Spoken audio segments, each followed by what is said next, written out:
Tissues. All living organisms are made up of cells. Most of these cells are specialized to carry out a few functions.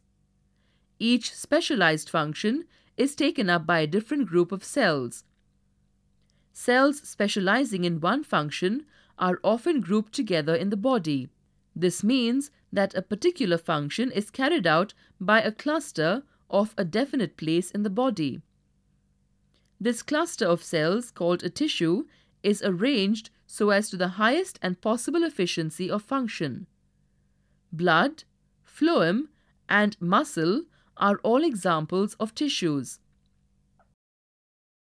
Plant tissues. The growth of plants occurs only in certain specific regions. This is because the dividing tissue, also known as meristematic tissue, is located only at this point. Depending on the region where they are present, meristematic tissues are classified as apical, lateral, and intercalary. New cells produced by meristem are initial, like those of meristem itself, but as they grow and mature, their characteristics slowly change and they become differentiated as components of other tissues. Meristematic tissue.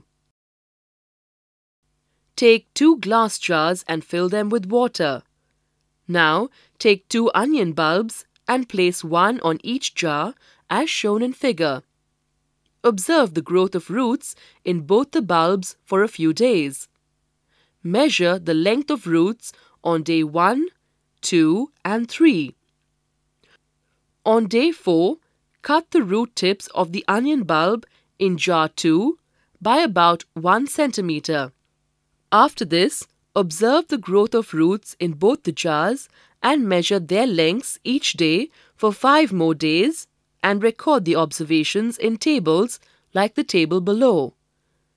The growth of plants occurs only in certain specific regions.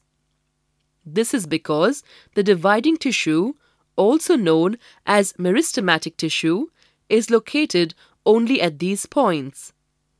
Depending on the region where they are present, meristematic tissues are classified as apical, lateral, and intercalary. New cells produced by meristem are initially like those of meristem itself, but as they grow and mature, their characteristics slowly change and they become differentiated as components of other tissues.